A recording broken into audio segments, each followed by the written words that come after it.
It is the year 1200, and the world is about to change in dramatic fashion. Let's just give ourselves a little bit of context of what the world looks like. The kings of Western Europe are caught up in the Crusades. In the year 1200, the Third Crusade has just ended and is mildly successful, but Jerusalem is still in control of the Muslims.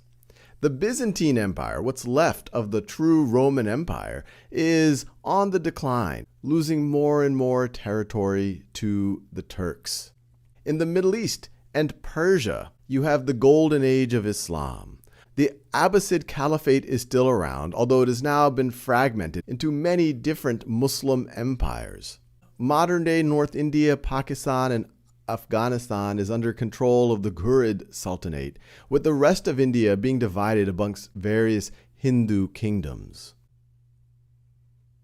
In the East, in other videos, we study the Song Dynasty, which is one of the really high points of Chinese civilization, although they're suspicious of their northern neighbors. But in the midst of all of this, it ends up being a nomadic people that we really haven't talked a lot about in our survey of world history that become the main catalyst for change over the next several hundred years. And that is the Mongols. So let's move forward to the year 1206.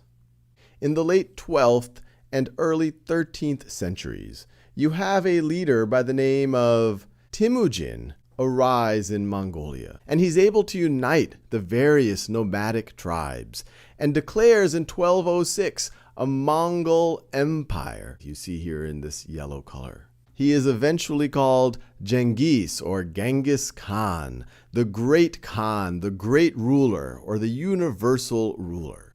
Now, even though the Mongols were not a focus point of world history up until this point, they did have several very significant things going for them at this point in history. As nomadic tribes of herders, they were excellent horsemen, and they were also excellent archers, capable of shooting an arrow in any direction while riding a horse.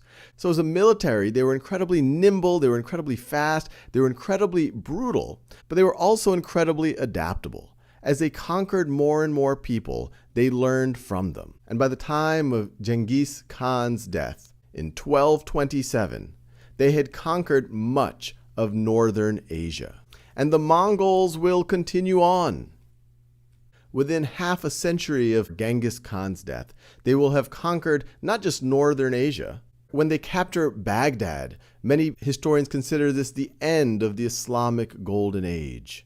As much pressure as the Western Europeans were putting on the Turks during their crusades, it was actually the Mongol threat that was much more significant. Before fragmenting, it is the largest contiguous empire in world history. I use the word contiguous because the British Empire actually covers more land, as we'll see a few hundred years later. But the Mongolian Empire, all of the land was connected. It was contiguous. But as you can see from this drawing, they begin to fragment into what's referred to as multiple khanates that become more and more independent in the second half of the 13th century.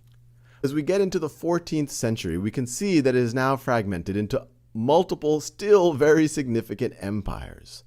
In the east, you have Kublai Khan's Yuan Dynasty controlling modern-day Mongolia and China, re-emphasizing the importance of Buddhism until they eventually get reconquered by the Ming Dynasty.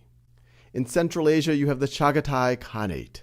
In Northwest Asia and Eastern Europe, getting as far as Poland, you have the Golden Horde. And in Persia and the Caucasus, you have the Ilkhanate, which you can view as a subordinate khanate but is now independent.